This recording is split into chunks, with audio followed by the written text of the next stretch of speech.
Hello, everyone, and welcome to the lineup. Today is March the 23rd, 2023. I'm Barry Stagner. Very glad to be back with you this week and really enjoyed my weekend out stepping in for Pastor Jack Hibbs at Chino Hills. I got to meet a lot of wonderful people and just a great time together, focusing on the nearness of the Lord's return. And I do have to say, I think what we're going to talk about today is pretty clear that things are wrapping up and players are moving into different positions and getting themselves ready, and some of these things for what's going to ultimately be fulfilled during the tribulation, I should say. But some of the movements as we've watched over the past years, there's an ebb and flow to Bible prophecy, as at least as far as the fulfillment goes. What the Bible says is hard and fast. There's no ebb and flow there. It's going to happen just as is written. But we see things move forward, and I always go back, and then they seem to settle down for a while. And I always go back in my mind, at least, to the Gulf War, after the Kuwait invasion of Iraq and all the other things that happened there. And the interesting thing about all of that is that, when that first hit, man, the churches were packed. People were sitting in the aisles, even in my own home church. There were people sitting on the floor in front of the stage and up the aisles. And a lot of churches were like that. And then things kind of calmed down and became apparent to many people that, this wasn't it. So I guess I'll go back about my business. But now we've kind of come to the place where it's very interesting, where some of these things that ought to get a lot of people to sit up and take notice are just kind of ho hum. And it's almost what we talked about last Sunday out of Pastor Jack's church, out of Calvary Chapel, Chino Hills, that there's an indifference to the impending signs of judgment. And sadly, it's not just in the world where they're unaware, like in the days of Noah, where they didn't know the flood was coming until the day they entered the ark and the rainwaters started falling from the sky. And the same is true today of the world. They're completely unaware of much of what's going on simply because of ignorance of biblical truth. But there's many in the church today that are just kind of ho hum about all this stuff. And oh, yeah, we've heard that all before, been hearing that for my whole life, and, all those kind of things. But you know what? These things are hard and fast. And as far as the things that are written, and, we can kind of speculate on certain things and look at things as spokes on a wheel and contributing factors to their ultimate fulfillment during the tribulation. And, one of the things that we've mentioned multiple times is, what I call the preamble to the Olivet Discourse, when Jesus just gave a basic overview of the world and how it's going to operate until it's time for the signs to increase exponentially and increase to the point of fulfillment, like labor pains on a pregnant woman, as he mentioned. I had somebody comment, that the Olivet Discourse doesn't mention labor pains. Well, yes, it does, because the beginning of sorrows can be translated in the Greek as the commencement of labor. And it's the same exact word translated as labor pangs in Paul's letter to the church at Thessaloniki. So, we're watching this, and all of a sudden, kind of like labor, the woman's water breaking and labor commencing, all of a sudden things have gotten very extreme in a lot of ways, and things that relate to what Jesus said there in Matthew 24, 3-8. And we're going to focus a little bit for the beginning of our time together on the wars and rumors of wars. And it just seems like they're everywhere right now. We've got a lot of positioning, a lot of posturing, a lot of talk about, global dominance and influence and, control, obviously, over the oil and, relationships that have been broken now being reestablished. We've talked about the fact that the Saudis and Iran have reestablished diplomatic relations and are going to reopen embassies in one another's countries and, things like that. And then today, it came out, I think Amir reported that the Saudis in Syria have now reestablished a relationship. And, again, people, well, I thought the Saudis, maybe thinking, I thought the Saudis were the protesting nations. Well, there's that ebb and flow thing. Who knows what's behind Mohammed bin Salman's thinking in all this? And we know certainly that the king has still got some influence, not just the crown prince, but the king certainly has some influence in decision-making processes. And he's a bit different than Mohammed bin Salman, the crown prince. He's very old school. And who knows what the motivations are, but rest assured, even though we're seeing this, things are going to fall exactly as the Bible said. They will transition to a place where, things are going to move in ways that maybe we don't see or understand right now. And things may even look as though they're contrary to what we know and understand. But that's just a normal process. Because what we do know is the Saudis are going to protest the invasion made by Russia, Iran, Libya, Turkey, and Sudan from the north when God puts a hook in their jaw and draws them down, and they seek to come and take plunder and booty. And the Lord's going to wipe out those armies that invade Israel. And, all those things are going to happen, and they're going to happen just as they were written. The Bible's got a perfect track record on these things. Everything that was said about Jesus is was fulfilled. His first coming, that is, was fulfilled when he came. Isaiah 53, as many referred to as the forbidden chapter to the Jews, because it's clearly talking about Jesus of Nazareth. He was wounded for our transgressions. He was executed amongst the wicked, but with the rich at his death is when he was buried, or how he was buried. All these things, interesting things that, we have a man that the Bible prophesied would be born of a virgin in Isaiah 7:14. And Micah said he'd be born in Bethlehem. And yet Isaiah 11 says he'll be called a Nazarene, or Nazar is the Hebrew word that's used there. And then Hosea talks about him being called out of Egypt. So very complicated for one person to fulfill all these things. And yet we know every single one of them was fulfilled exactly as the Bible foretold, even though there were twists and turns and a census was necessary to get the couple that was going to marry, in particular, that was going to bring the Christ child into the world, into the city that would fulfill prophecy. Joseph was warned in a dream, Herod's going to try and kill him, take him down to Egypt for the time being, fulfilling what Hosea wrote of. Everything is going to fall into place. So even though we see an ebb and flow of Bible prophecy, everything is going to line right up, just like the Bible said. And at the rate things are moving today, there could be just a radical change at any given moment in time. So again, we're going to talk a little bit more than we usually do about the wars and rumors of wars things, because there are so many things going on. And, there are actual wars happening right now in different parts of the world. And there are some of them are ideologically motivated, others religiously motivated. Those can be two distinct things, by the way. And some are nationally motivated. And that's like what we have with Russia and Ukraine. Russia sees that as part of Mother Russia and wants to restore the glory days. And so we've got this conflict going on. But there's some interesting developments as far as, China making statements that we mentioned last week about becoming a part of the promoters of the global governmental system. And all Israel News is reporting that the Russian defense minister warns of a potential nuclear collision with the West over Ukraine.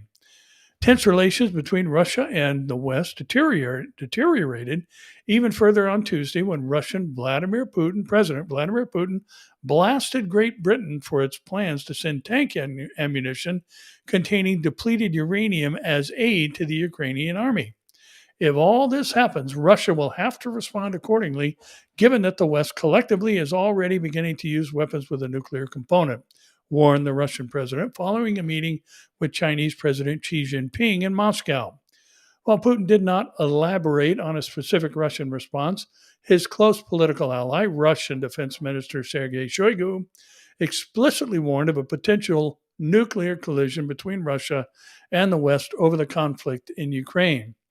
Another step has been taken, and there are fewer and fewer left, warned Shoigu, in a barely veiled threat to the Western nations.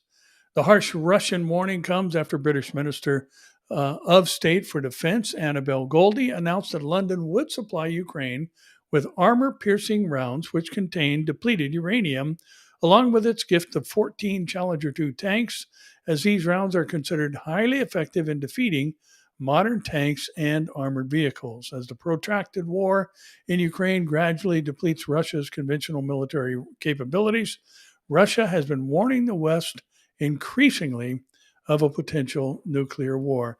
Now, I want to pause here because, we've seen, I can't even count how many times I've seen the phrase World War III on different news stories, and I'm sure you've heard it too, and probably people talking about it. And one thing that we always need to remember as a body of Christ, and that's 2 Timothy 1:7, and that is that God has not given us the spirit of fear, but of power, love, and a sound mind. Now, of course, I kind of tongue in cheek say often that, I'm not afraid of dying, but I have some concerns about the method. Nobody wants to die in a nuclear war. Nobody wants to see a nuclear exchange. Nobody wants to see any of that happen. But we do live in perilous times, as Paul said in 2 Timothy chapter 3, and things are going to get tough around the world. We know that, but we're not going to see the worst of it because the worst of it is God's wrath. And that happens during the 70th week of Daniel or the tribulation period.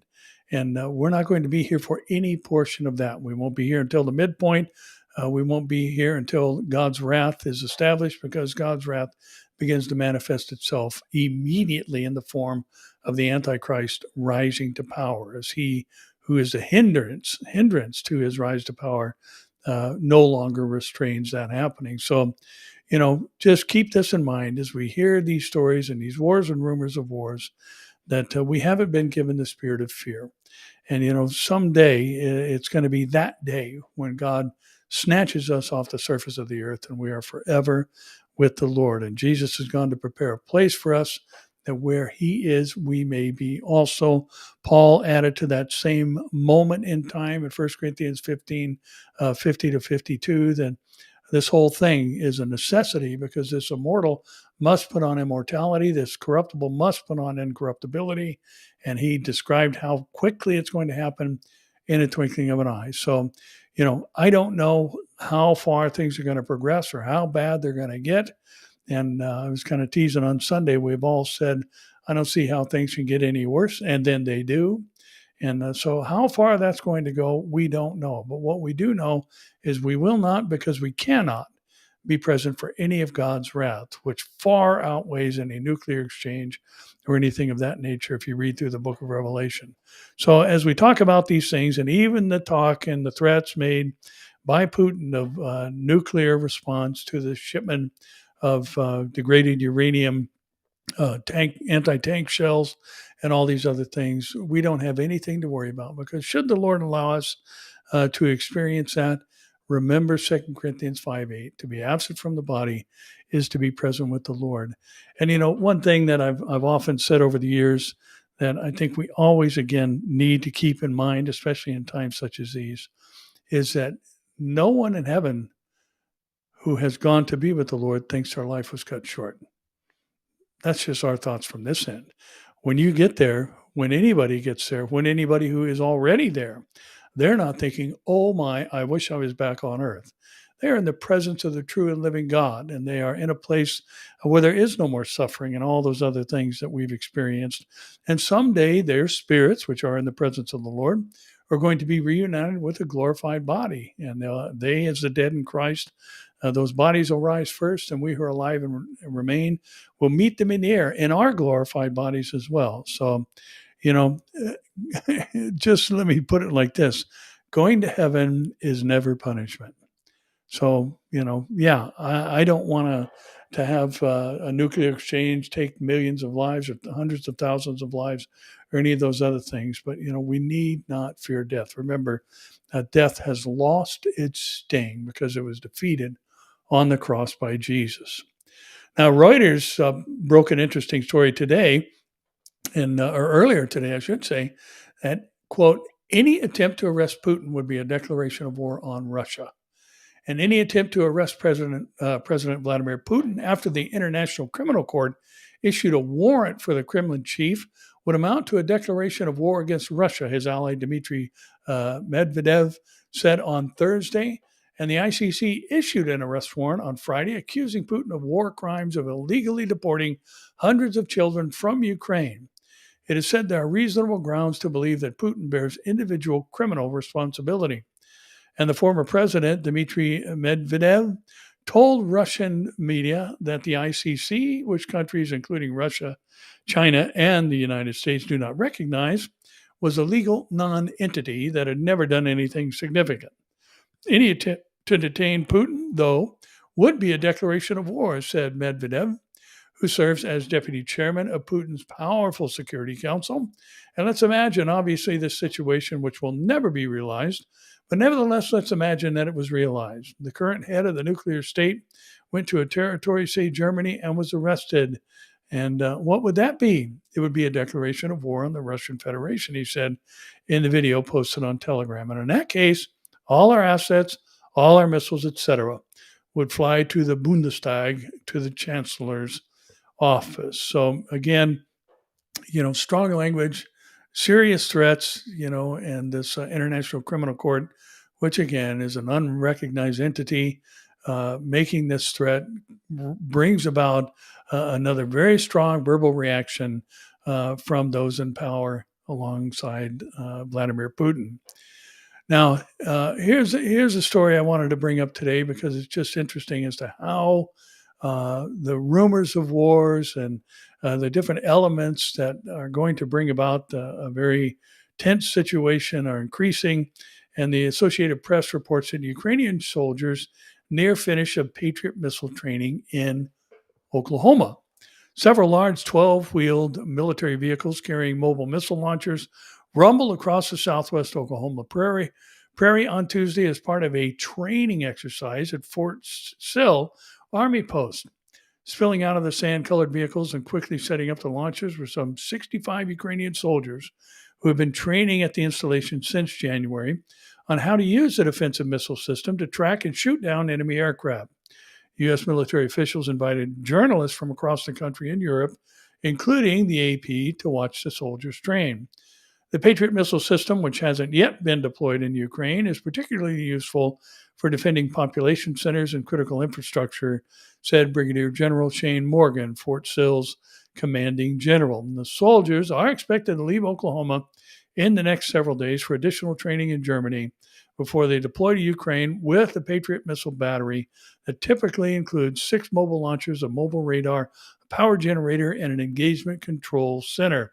Military officials did not provide an exact timeline for when the missile battery will deploy to Ukraine, but a Pentagon spokesman said it will be quicker than initially planned. Now, think back to our first story and the threat because Great Britain is going to supply these tanks and with these degraded uranium shells and all these other things, the threat that came out from Russian leadership. And now here we've got the U.S. Participating in the defense of Ukrainian people and cities. And, who knows what reaction this is going to bring. But again, there's going to be some type of final catalyst to the proverbial straw that breaks the camel's back that potentially could launch the war into a nuclear exchange limited or all out. Who knows? Now, people would ask the question, is there a nuclear war in the Bible? Well, no, there's not. We don't have anything that indicates there's going to be a nuclear exchange. And some, looking at Zechariah 13 and 14, and see the description of eyes melting in their sockets and tongues dissolving in the mouth. Some say that that's a description of a nuclear exchange, and I would disagree with that.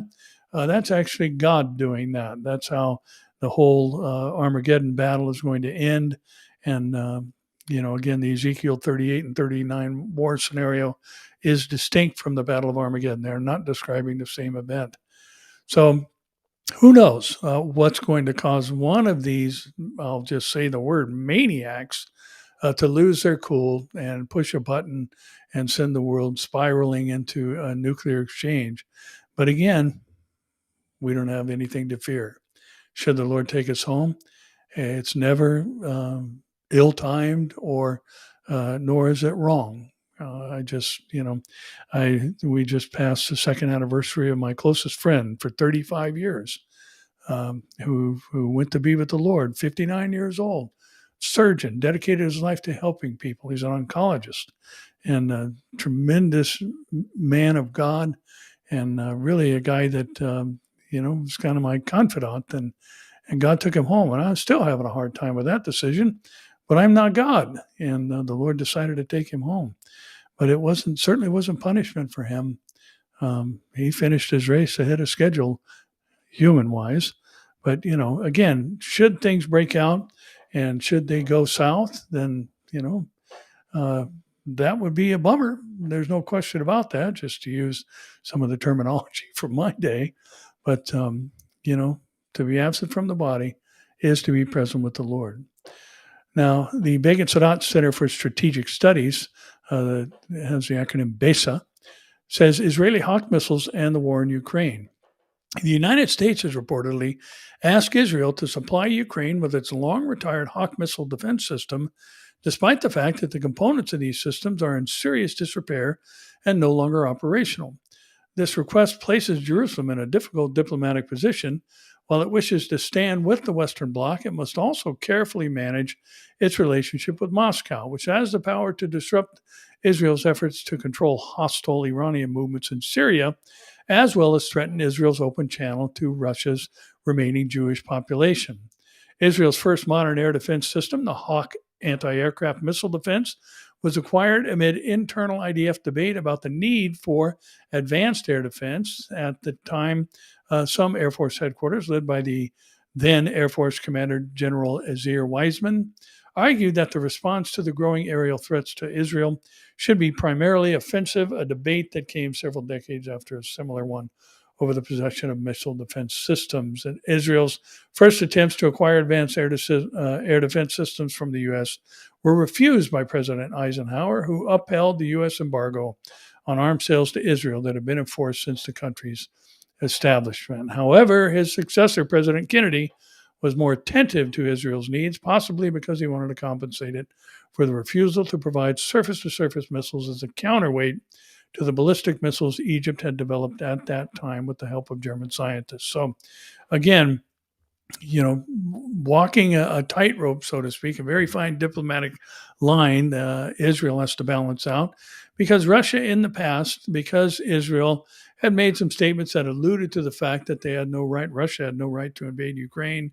Russia responded by saying, you have no right to fly into Syrian territory, which they had kind of turned a blind eye to with all the sorties coming out of Israel to bomb Iranian shipments into Syria, especially around Damascus, which, remember, when you're talking these ballistic missiles and their flight capabilities, you've got, of course, the ICBMs, intercontinental ballistic missiles, which have 1,500-mile ranges and things of that nature.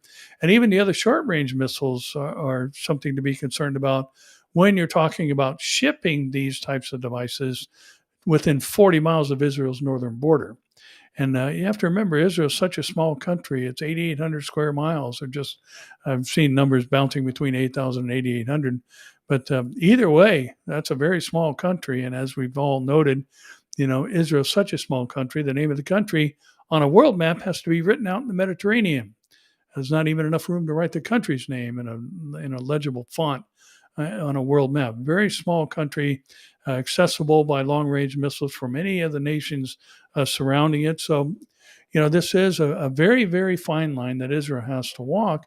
But again, if you think about this, with all the bloviating that's coming out of the Kremlin regarding, the actions of the British, well, I'm sure we'll see some kind of response to the news that the U.S. is training and shipping Patriot missile batteries to Ukraine to defend population centers. I'm sure they'll have plenty to say about that. But then now Israel, if they start shipping a system outdated as it is, the Israeli Air Force's Hawk system, the article closes in saying, down 36 planes and helicopters over the course of Israel's wars from the Six-Day War to the Second Lebanon War. So it is an effective system when operational. So, but what would be the Russian response to that? And again, there's just that one little light of the fuse to the powder keg, and this whole thing potentially could begin to advance rather rapidly.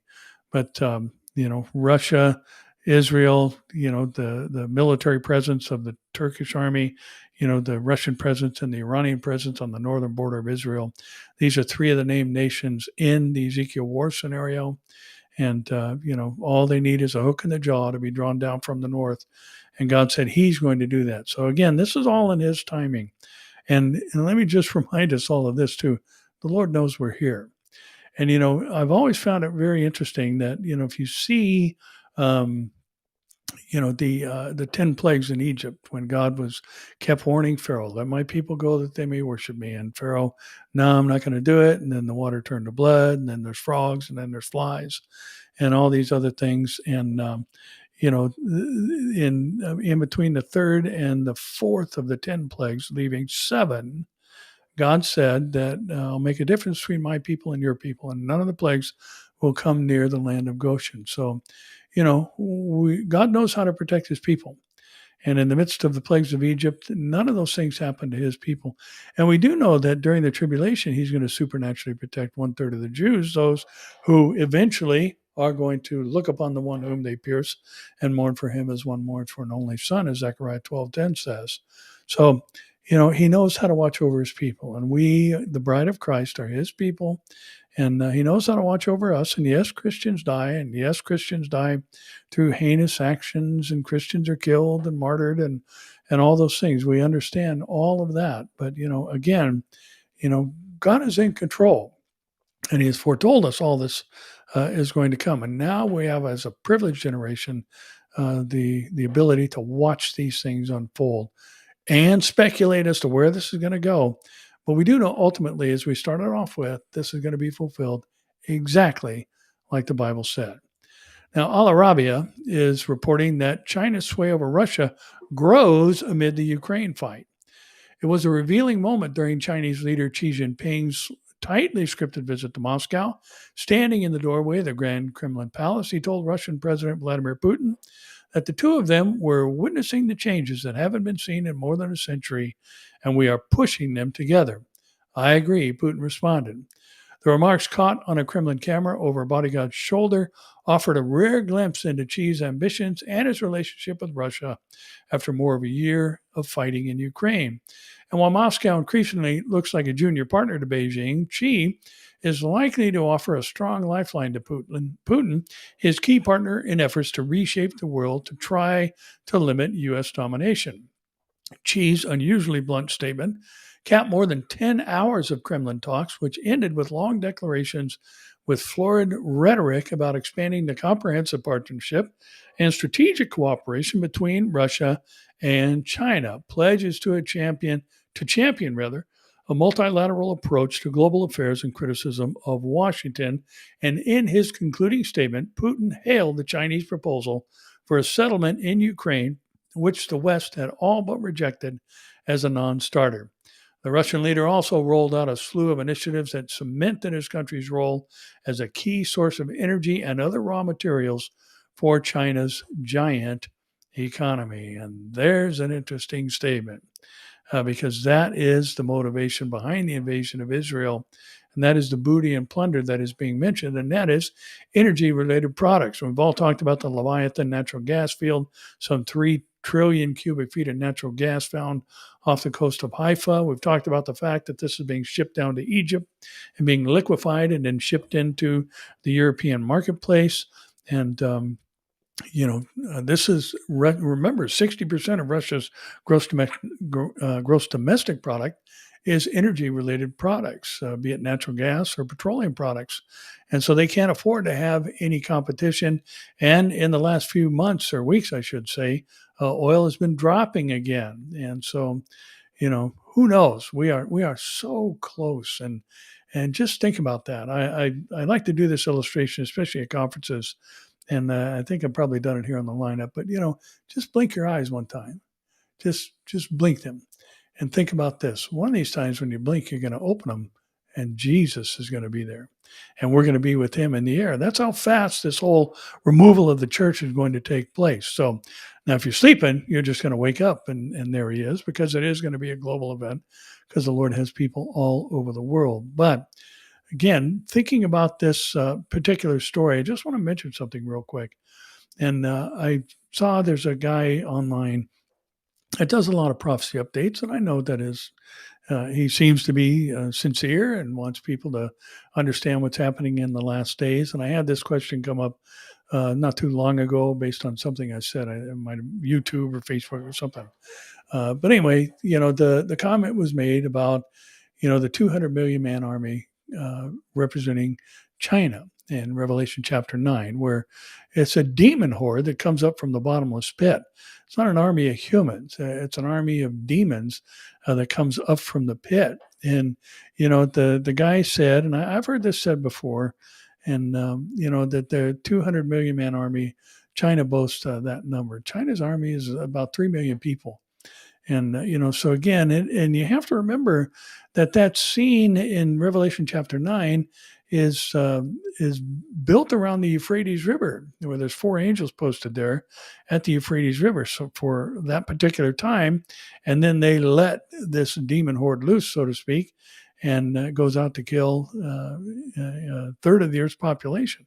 And, this has nothing to do with China. Euphrates River is a long way away from China, and it runs down through the Middle East. And so again, that's not China.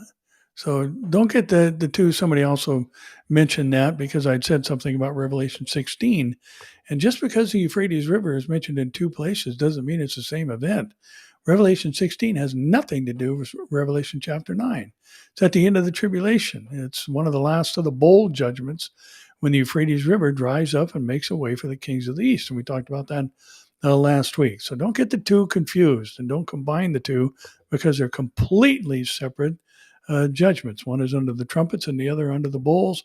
They both mention the Euphrates, but neither is in reference to China. So what's going to happen to China? I don't know.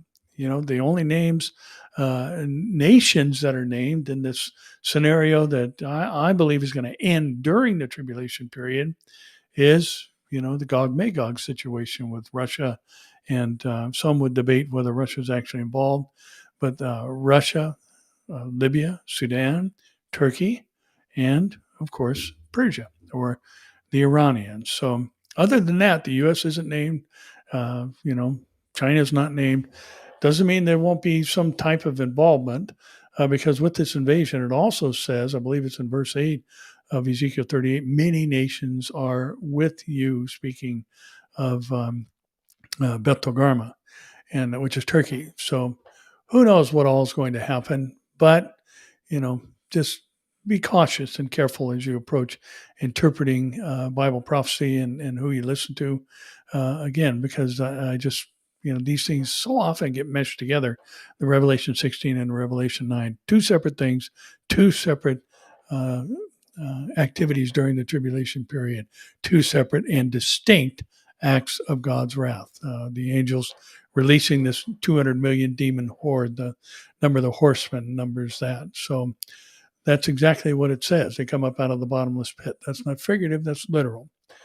Now, Fox News says the U.S. is left out as China, Iran come out on top of the latest deal with Saudi Arabia. They call this a sign of the times. I would too. And after years of hostile and frayed relations, Iran and Saudi Arabia, and again, remember, you've got Shia Iran and Sunni Saudi Arabia, have agreed to reestablish diplomatic ties and reopen mutual embassies, a deal reportedly brokered by China that has raised eyebrows across the globe. Over the weekend, Iran claimed that Saudi Arabia extended an invitation to Tehran for a state visit, but details surrounding the meeting remain unclear. Since the news of the deal emerged, concerns have mounted over what this newly repaired relationship could mean amid failed U.S.-Iran nuclear talks, Israeli attempts to normalize ties with regional neighbors under the Abraham Accords, and China's growing influence in the Middle East. The March 10th agreement between Tehran and Riyadh not only brought renewed light to the complex dynamics that have flourished within the Middle East for decades, it also depicted how tense U.S.-China relations are shaping foreign policy across the globe. The Chinese are keen to actually make this look like a zero sum. The Chinese win. America loses, according to Behnam Ben Talibu, a senior fellow with the Foundation for the Defense of Democracies, he told to Fox News. So again, the positioning and posturing around the world, and the players are lining up, and some are going to be realigned in the future, as we talked about earlier in the program. But China's role is very curious, and what how far this is going to go, and what it's going to push the rest of the world into. We just don't know. But everybody seems to be bent, at least on that side of the world, of doing away with American dominance in the economic forum around the world. There's been efforts to move away from petrodollars, which are, all the oil that's purchased and it changes hands does so in the form of dollars. And Russia and China have both been trying to work away from that. And, here we've got another quarter point raise in interest rates here in the United States. We've got bank failures and all these things. We've got the massive famine that is going to take place under the ride of the four horsemen of the apocalypse, rampant inflation, all these other things. We have to be close. We're going home soon, I believe. And, if the Lord should tarry, I said this at church probably 15 years ago, and had a lot of different people come up to me and say, that really was interesting because it's true. And that is, if the Lord doesn't come pretty soon, we're going to have to rethink our whole prophetic interpretation, because it just seems like, the whole generation shall not pass away and all that. Here, Israel on May 14th of this year is going to become 75 years old. Nobody knows what a generation is. And whether that means, 80 or 90 or 70 or 80 years, or whether it means, not every person alive is going to die before all that is in the Olivet Discourse is fulfilled, we really don't know. But we do know that whole scene unfolds during a single generation. And so I think we're that generation. I think that we're going to be out of here pretty soon, because everything that is happening in our world points to that. And I don't think we ought to be hesitant about it. And I think we ought to be bold and confident that the Lord's coming for us soon. I mean, just think about some of the things that are happening in our world, and especially, some of the strongest language outside of those words Jesus would use for the Pharisees, a group, and scribes, a group that he dubbed with the pet name hypocrites. And some of the strongest language that Jesus used was for those who cause children to stumble. And we've got, especially this country and other countries as well, are falling in line, and just these heinous things that are happening to our kids. And we'll talk about that in a few moments. And they're causing them to stumble. And just the world has gone mad, and it's upside down and backwards. And I think Jesus could come for us today. And I'm sure you would all agree that that's possible, and hope that it's so. Now, the Debka file is reporting that Assad offers Putin expanded permanent bases in Syria. And again, this is another interesting element, could lead to a potential moving forward of what's going to happen in the Ezekiel war scenario. In 2 days of talks in Moscow on March 15 and 16, Syria's Bashar Assad gave President Vladimir Putin the option of expanding or increasing Russian bases in his country, as well as reiterating his full backing for Russia's special military operation in Ukraine. Military sources note that Russian forces already maintain a large base at Khmeimim, a naval facility at Tartus on the Mediterranean, and in the last 3 months acquired another northern air base at the Al Jara in northern air base at Al Jara in Aleppo. Assad stated, because this is my first visit since the start of the special military operation in Ukraine, I would like to repeat the Syrian position in support of this special operation. Syria recognizes the territories of Ukraine, which Russia has seized as historically Russian territories, even if the war had not happened. Assad went on to say Syria would welcome any Russian proposals to set up new military bases and boost Russian troop numbers. They need not be temporary, he said. We think that expanding the Russian presence in Syria is a good thing. Adding Russia's military presence in any country should not be based on anything temporary. So, what country is due south of Syria? Israel. And the Russian military presence is widely known and there already, as we mentioned a moment ago. So, Syria choosing sides very definitely, opening the door for an expanded military operation and permanent presence on the northern border of Israel, with the country that's walking a tightrope and a fine line with their relationship with Moscow themselves. So, again, what's going to happen? Well, we know what's going to happen for sure at some point is these nations are going to be drawn down from the north and invade Israel. Now, NBC News, anytime I mention NBC News, we got another story from ABC News. People say, why are you using that liberal outlet? Well, because broken clocks write twice a day. So these guys get a lot of stuff wrong, but this is a legit story. And that is armed Russian jets have flown over a U.S. base in Syria nearly every day in March, a U.S. commander says. Armed Russian jets have flown over a U.S. military garrison in Syria nearly every day in March, violating a 4-year-old agreement between the U.S. and Russia and risking escalation, according to the U.S. general in charge of air operations in the region. Lieutenant General Alexis Grankovich, Combined Forces Air Component Commander for the U.S. Central Command, or CENTCOM, told NBC News on Wednesday that the most recent Russian overflight at Tomsk Garrison, or ATG, happened just a few hours earlier, and that the Russian jets have violated the airspace roughly 25 times so far this month, compared to 0 times in February and in January. It's or 14 in January, I should say. It's a substantial increase, he said, explaining that at this rate, they're on track to double what it has been in the past.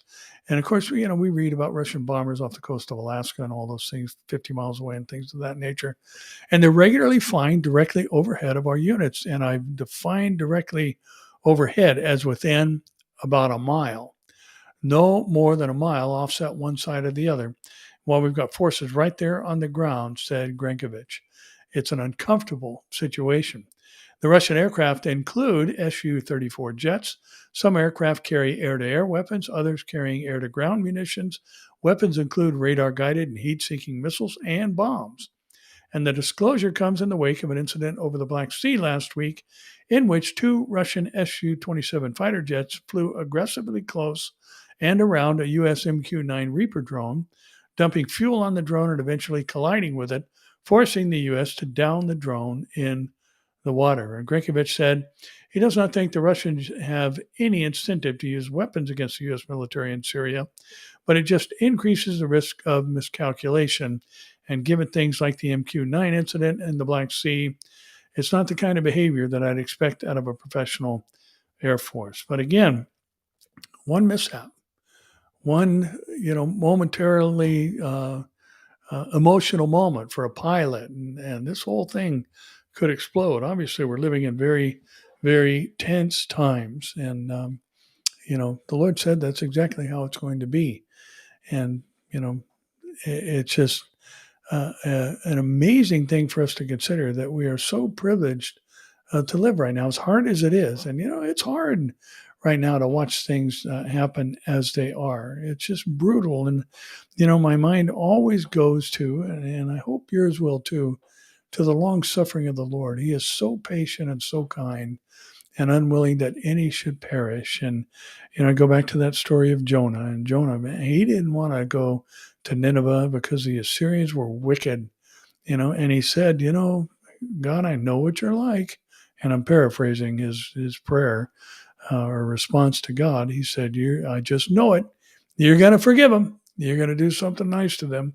And, but that's who God is. When he says he's unwilling that any should perish, that means any nationality, any ethnicity, any financial or social status. He doesn't care about all that stuff. All he cares about is the saving of the human soul, and that we can live in a place where all the things that trouble us and cause sorrow and tears and pain will be banished forever. And that's where we're headed someday. Now, I mentioned this subject earlier, and just very troubling to see people in places of influence and power saying things that are just ridiculous at best and just downright stupid at worst. And the Gateway pundit says, doctors at the Pentagon claim 7-year-olds can make decisions about taking puberty blockers and hormones. Doctors who work at the Department of Defense apparently believe that children as young as 7 years old are capable of making decisions for themselves when it comes to taking hormones and puberty blockers. And the Gateway pundit says, has everyone in Washington, D.C. completely lost their mind? I'm beginning to wonder, too. Decent parents wouldn't leave a 7-year-old at home without a sitter, But these doctors think a child of that age can make life-altering decisions about their gender. Health providers at U.S. military bases, some of whom are involved in treating military-connected minors, blasted the idea of waiting before injecting kids diagnosed with gender dysphoria with puberty blockers and hormones. Listen, at 7 years old, you don't know anything about sexuality. You know nothing. Your brain is not capable. Your body's not even in that realm that you get into when you're in your early teen years and things are so confusing and you go through puberty and all that. Little kids aren't thinking about sex. They're not thinking about any of this stuff. They're just thinking about the normal things that little kids think about. When we're going to eat? Can I go play outside? Or can I play or use my iPad or whatever? I guess they don't say, can I go play outside much anymore, from what I understand. But the DoD providers said in the March edition of the American Journal of Public Health that the only pathway for children of military members who present with gender dysphoria symptoms is to immediately move towards gender-affirming health care, such as puberty suppression and affirming hormones. The doctor said that on the basis of human rights, youths have an inherent ability and right to consent to gender-affirming therapy. They went so far as to say 7-year-olds can make their own medical decisions. And the authors, David A. Klein, Thomas Baxter, Noel S. Larson, as well as the clinical psychologist, Natasha A. Chevy, PhD, demanded the military train all its providers on their ideas on gender medical interventions for minors, despite acknowledging that 53% of military-affiliated physicians in the Department of Defense health system indicated they would refuse to prescribe hormones regardless of any training. Isn't that insane? And to do that to little kids who don't, you think about it. You can't get a tattoo until you're 18. Can't get your ears pierced without your parents being present unless you're 18. You can't vote unless you're 18. But you can alter your body based on something you say as a 7-year-old, which, 7-year-olds are still saying, I can fly and all these other things. And it's just insane. And our world has just gone completely mad. Jesus must be coming soon. Now, All Israel News says, and this is a story that I got emails on it and questions about it. And, I told people before this story even came out, not going to happen. And it didn't. All Israel News says Prime Minister Benjamin Netanyahu said, we will not advance any law against the Christian community.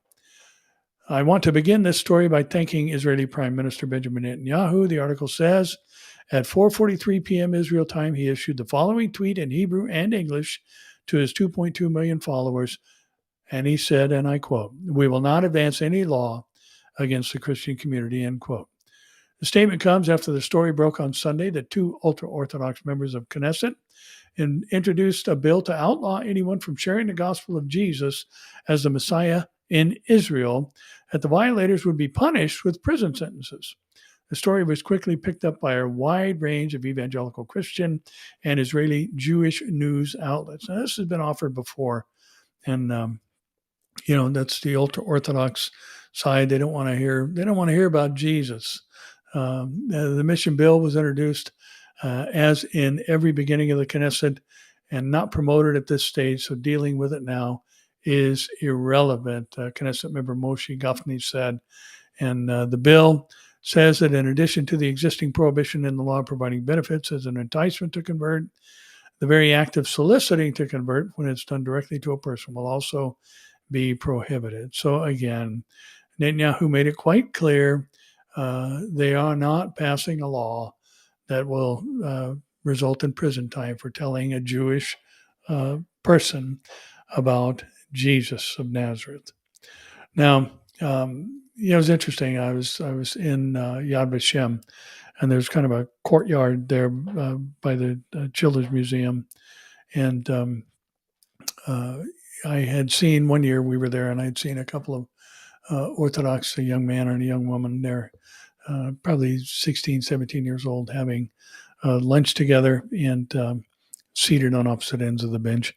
But I just felt so strongly that the Lord wanted me to go over and talk to them. And I did, and, kind of an unusual thing. But I told them, I said, I'm an American. I'm a Christian. As a matter of fact, I'm a pastor. And I just want you to know that we believe that the Jews are God's chosen people, and He loves you and has a plan for you. And the young woman started to cry, and the young boy's eyes filled with tears. And he didn't speak much English, but the girl spoke English well. And she said, "We've never heard that before." And they need to hear that God loves them, and that we believe that God has a plan for them. We believe that Jesus of Nazareth came through them, and this was all part of God's redemptive plan for Jew and Gentile alike. But so there's no law in Israel that you can't share the gospel. And Netanyahu said, "I'm not going to do any such thing to our Christian friends." And the growing Christian community that is in Israel is growing slow, but it is growing. Now, one last story here, and it comes from ABC News. And, here in California, drought, drought, drought, drought, drought, drought. That's all we've been hearing about: drought, water rationing, and all these things. Well, again, ABC News reports catastrophic level of water in Central California, and as they battle farmland flooding. Now, every year or so, I haven't gone every single year, but several times over the past few years, I've gone up to the Central Valley, the breadbasket of California. California is self-sustaining. We grow all our own food here and all that. And California has huge rice paddies. California supplies all of the rice necessary for sushi in the United States. And, it's just an amazing, beautiful place to be, in these massive farms and hundreds of thousands and millions of acres of food that's grown there. And I saw some pictures that were really, really kind of troubling to see the amount of water covering this farmland. It's just flat and straight. And the church I go up to and speak at every once in a while is right in the middle of all the farmland, nothing across the street or in any direction. They're literally as far as you can see, except crops. The latest atmospheric river storm to batter California has led to evacuations and flooded farmland. As the snowpack on the Sierra Mountain melts, flooding in the Central Valley will remain a concern for weeks and months to come. There has been a catastrophic level of water. Tricia Stever Blattler, executive director of the Tulare County Farm Bureau, which I actually stay in Tulare when I go up and speak in Lindsay, which represents more than 1,100 farms and ranches in the San Joaquin Valley. Channels that are designed to handle floodwaters are all running high and very, very fast, with many experiencing structural breakdown, she said. We're still just experiencing so much water in these storms that can possibly be held back by these dams, she said, calling this a 50-year event. There's a lot of cropland underwater right now. I can't even begin to tell you the numbers. North of 50,000 acres, maybe closer to 75 or 100,000 acres. Recent floods have led to evacuation orders for parts of Tulare County, with the west side particularly hard hit by floodwaters after breaches in waterways. Dairies have also had to evacuate their cows due to flooding, and some creameries have had to suspend operations, which could further impact dairy operations, Blattler went on to say. Tulare County Sheriff Mike Boudreau said in a video message earlier this week that there haven't been any fatalities reported, thank the Lord. But what we are seeing is devastating impacts to our agricultural community and farmland. In neighboring Kings County, the former Tulare lake bed, what was once the largest freshwater lake west of the Mississippi after being drained more than 100 years ago for farming, has been filling back up in recent weeks with flows from several rivers and creeks amid the onslaught of rain. It goes on to list a number of crops, but one of the things that is a great concern is that when the record historic snowpack on the Sierra Nevadas begins to melt, it's going to bring again an additional threat of flooding, which obviously is going to take place when the weather warms up in the mountains and the warm rains begin to come, as we've been having. The previous rainstorms that we've been feeling even here in Southern California have been accompanied by high 40s and low 50s temperatures.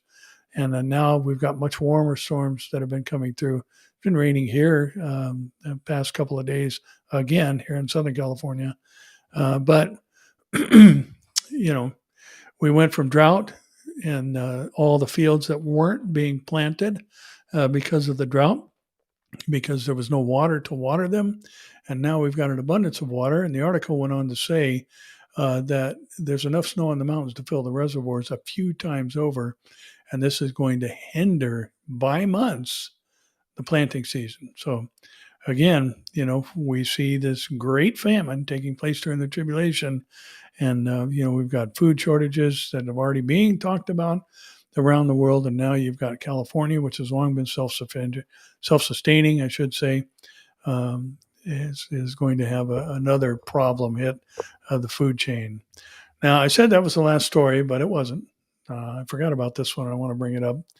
And it comes from Live Science. And we talk about the events and cosmological events, asteroids, and things of that nature on a regular basis. So I thought I'd throw this one out because it has one particular statement that's interesting. And from Live Science, and it's all over. You can find this all over. Every major media outlet is covering this. But a potentially dangerous asteroid will pass very close to Earth on the 25th of March. That's this Saturday. Asteroid 2023 DZ2 will zip between the Earth and the Moon's orbit on March 25th and may be visible with the right telescope. An asteroid 3 times the size of the one that blew up windows in Chelyabinsk,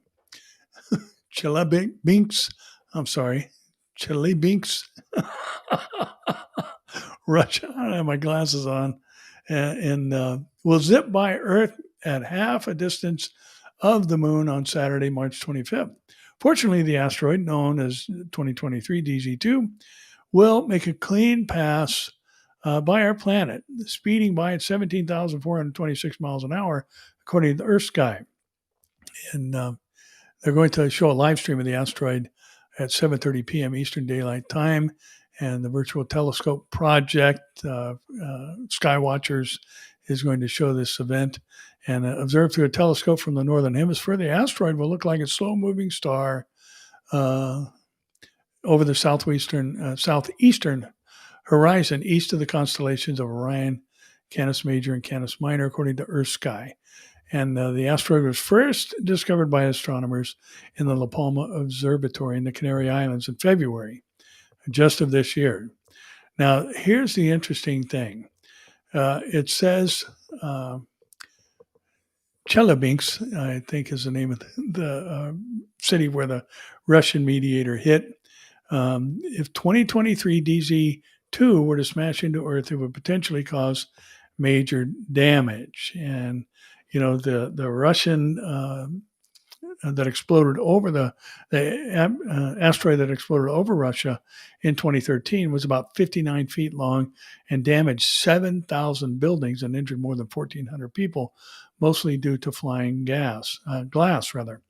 Fortunately, the asteroid will remain about 107,500 miles, about half the distance between the Earth and the Moon. And but here's the interesting thing. The space rock orbits the sun every 3.17 years. And while 2023 DZ2 does not currently present a threat to the Earth, the NASA Center for Near-Earth Studies Sentry program is currently monitoring 24 known objects with small chances of hitting the Earth, but the trajectory gives a slight chance that this could hit the Earth in 2026. The slight chance is 1 in 430. There's a 1 in 430 chance that this asteroid will impact the Earth on March 27th, 2026. Well, there is going to be an asteroid strike during the tribulation, as we've often talked about. And could this be it? I don't know. But what I do know is that we won't be here when it happens. Because we will already be with the Lord at the marriage supper of the Lamb, standing before the judgment seat of Christ. We will be in the presence of God because he is coming to get us. And I believe that Jesus is going to meet us in the air very soon. So don't be disheartened. Don't be discouraged. And certainly don't be intimidated by these stories. The sun's in a weird cycle right now. And there's a dark spot on the sun, more than 300 times the size of the Earth. And, major, as it goes through its 11-year cycle, they're expecting a lot of activity this year in the sun. Remember, Revelation 16, the sun will be given power to scorch burn men's bodies. And I believe that is with radiation burns. So a lot of stuff happening that should tell us keep looking up because our redemption is nigh. Well, again, that's it for today. Lots of stories about wars and rumors of war today. But I thought we'd throw in a couple of other stories at the end that remind us that we've been privileged to be told everything that not only we should be watching for, but also everything we're going to miss. So tell people about Jesus. I mean, that's what this is all about. This isn't just, to give us information and make us excited and all those things. It's also for us to be motivated to go out and preach the gospel to every creature. The Lord's coming soon. And, people may not listen to us now, but they're going to hear our voice in their ears after we're gone. So go tell somebody about Jesus. Make sure we're all about the Father's business. Well, that's it for this week. So you know the drill. I'll see you either here, there, or in the air. God bless you.